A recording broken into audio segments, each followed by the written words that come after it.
गया। माँ कहती है बेटी हाँ उसी मोहम्मद की बात कर रही हूँ। बेटी कहती माँ क्या उसी मोहम्मद की बात करती है जिसको गालियां देता देता मेरा बाप चला गया। माँ कहती है बेटी हाँ उसी मोहम्मद की बात करती हूँ। बेटी कहती है माँ अगर उसने मुझे अपने दरवाजे पर देख लिया, अगर उसने इतना सुन लिया मैं फला यहूदी की बेटी हूँ, क्या मुझे खाने के लिए कुछ देगा? दरवाजे से मुझे भगा दिया जाएगा माँ, मुझे धक्के देकर दरवाजे से लौटा दिया जाएगा। माँ कहती है बेटी तू नहीं जानती है उसके किरदार को, तू नहीं जानती है मोहम्मद की आदत को, तू चली तो जा, तुझसे तेरे बाप का नाम तक न पूछा जाएगा, तुझे दिया जाएगा। बेटी माँ की बात को सुनती है ना तो निकल पड़ती है और ढूंढते ढूंढते मेरे आका के दरवाजे पर पहुंचती है। दीवार का सहारा लेकर जैसे आका के दरवाजे पर पहुंची, अब किसी मक्के के अमीर का दरवाजा बाकी नहीं था, तमाम अमीरों के दरवाजों से इसके लिए ना हो चुकी थी, लेकिन दरवाजे पर पहुंची है मेरे आका के और दरवाजे पर जाकर दस्तक दी है इस 7 साल की यहूदी की बेटी ने। और दरवाजे पर दस्तक देने के बाद रुक गई, अंदर से दरवाजा खोला तो मेरे आका करीम सल्लल्लाहु अलैहि वसल्लम तशरीफ फरमा थे। आका ने दरवाजा खोला, 7 साल की बच्ची को देखा, पेट पर हाथ रखे हुए हैं, आंखों में आंसू जारी है। मेरे आका ने कुछ ना पूछा, उस बच्ची के सर पर हाथ रखा, जिस हाथ रखना था उसके सर पर फौरी तौर पर बच्ची ने अपने पेट को हाथ से छोड़ दिया। कसम खुदा की पूरी कायनात का सरदार अगर हाथ रख दे किसी के सर पर तो कसम खुदा की फिर उसके नसीबों का आलम क्या होगा, उसके मुकद्दर का आलम क्या होगा। जिस हाथ रखा ना मेरे आका ने उस बच्ची के, उसके आंसू भी दूर हो गए, पेट से भूख भी खत्म हो गई। मेरे आका ने इरशाद फरमाया बेटी कैसे आई है? तो इतना सुना ना उस बेटी, इतना बेटी लफ्ज़ बेटी सुना, बच्ची की आंखों में फिर आंसू आ गए। अर्ज़ किया या रसूल अल्लाह सल्लल्लाहु अलैहि वसल्लम 3 दिन से भूखी हूँ, खाने के लिए मक्के वालों के दरवाजों पर चक्कर काट रही हूँ, किसी ने खाने के लिए कुछ ना दिया। मेरे आका बच्ची को लेते अंदर लेकर जाते हैं, घर में जो भी कुछ खाने के लिए होता सारा बच्ची को देते हैं, कहते बेटी खाना खा ले। जब बच्ची ने खाना खा लिया तो मेरा आका इरशाद फरमाते हैं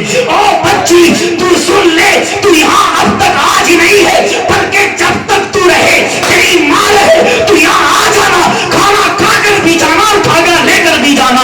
तेरे लिए तेरी माँ के लिए मोहम्मद के दरवाजे हमेशा खुले हुए। नारे तकबीर, नारे रिसालत, मसलके आला हजरत। इतना सुना बच्ची ने ना, आका ने फरमाया तेरे लिए तेरी माँ के लिए मोहम्मद के दरवाजे हमेशा खुले हुए हैं।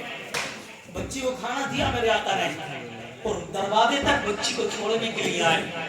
जैसे बच्ची को छोड़ा, रुखसत किया ना बच्ची को, बच्ची कदम रखती है तो आगे पीछे मुड़कर मेरे आका को देखती है तो मेरे आका दरवाजे पर खड़े हुए मुस्कुरा रहे थे। बच्ची आगे कदम रखती है, फिर मुड़कर मेरे आका को देखती है, मेरे आका मुस्कुरा रहे थे, 2 कदम आगे और चलती है, फिर पीछे मुड़कर मेरे आका की तरफ को देखती है तो मेरे आका खड़े हुए मुस्कुरा रहे थे। बच्ची इसी अंदाज से पलट कर बार बार देखती रही, पहुंच गई अपनी माँ के घर और माँ से जाकर कहा बेसाख्ता और माँ मेरा बाप जिस मोहम्मद को गालियां देता था वो मेरा बाप यहूदी गलत था, मोहम्मद तो ऐसे नहीं है। मेरा बाप जिनको मानने के मंसूबे बनाता था मेरा बाप गलत था, मोहम्मद तो ऐसे नहीं है। ए मेरी माँ मैंने उनका किरदार तो बड़ा लाजवाब देखा, तूने सही कहा था, उस दरवाजे से खाली हाथ नहीं लौटाया जाएगा। वहां तो मेरे बाप का नाम भी ना पूछा गया, मैं जिस दरवाजे पर मक्के के गई थी वहां तो मेरे बाप का नाम पूछा जाता था, किसकी बेटी है? मैं कहती थी यहूदी की बेटी हूँ, लेकिन उस दरवाजे पर तो नाम तक भी ना पूछा गया।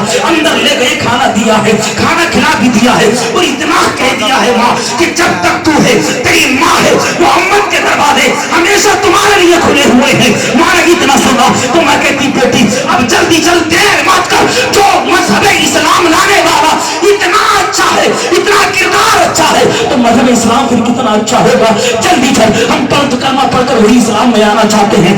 माँ बेटी आ गई मेरे आका के दरवाजे पर, मेरे आका ने दोनों को कलमा पढ़ाकर मुशर्रफ इस्लाम फरमा। यहूदियों की नहीं है कि यहूदी छोटे छोटे बच्चों पर जुल्म कर रहे हैं, उन इस्राएल के कमीनों की नहीं है जो ना अस्पताल को देखते हैं ना स्कूलों को देखते हैं। ये हमारा किरदार, ये हमारे नबी का देखो, यहूदी अपने बच्चों को छोड़कर चले भी जाते हैं ना तब भी हमारे नबी के दरवाजे से उन्हें मिलता भी है खाने के लिए, रहनुमाई भी की जाती है। यार ये हमारे आका है। तो यहूदी भी کے بچے نے کسی کو نہیں مارا تھا. کسی ماں کا بچہ اگر گم ہو بھی گیا تو صلاح الدین ایوبی نے اس بچے کو تلاش کر کر اس ماں کی گود میں لا کر ڈال دیا اور کہا تھا میرے نبی کا فرمان ہے کسی کی فصلیں مت اجاڑنا, کسی کی کھیتی برباد مت کرنا, یہ تمہارے بچے تمہاری کھیتیاں ہیں, اس لیے تمہارے بچے تمہیں ہم دے رہے ہیں. کسی عورت کو مانگنے کا ہمیں حکم نہیں ہے, کسی بچے کو ماں سے جدا کرنے کا ہمیں حکم نہیں ہے, یہ تمہاری گود میں ہے. آج فلسطین کے جو ظالم, وہ فلسطین کے اوپر جو ظالم ظلم کر رہے ہیں, آج دیکھیں ان کی تاریخ. یہود و نصارہ کسی کے دوست طرح کبھی ہوئے ہیں نہ ہوگا, ان سے وفا کی امید نہیں ہے. بہرحال اپنا پر سوال یہ نبی کی محبت کو اپنے سینے میں اتاریے اور نبی کی غلامی کو اپنے سینے کی زینت بنائیے. قسم خدا کی پھر دیکھیں آپ اپنا بول بالا, پھر تو چاروں طرف سے آوازیں آئیں گی. دشت تو دشت ہے دریا بھی نہ چھوڑے ہم نے, پھیرے ظلمات میں دوڑا دیے گھوڑے ہم نے. اللہ تعالی ہم تمام کو عمل کرنے کی توفیق فرمائے.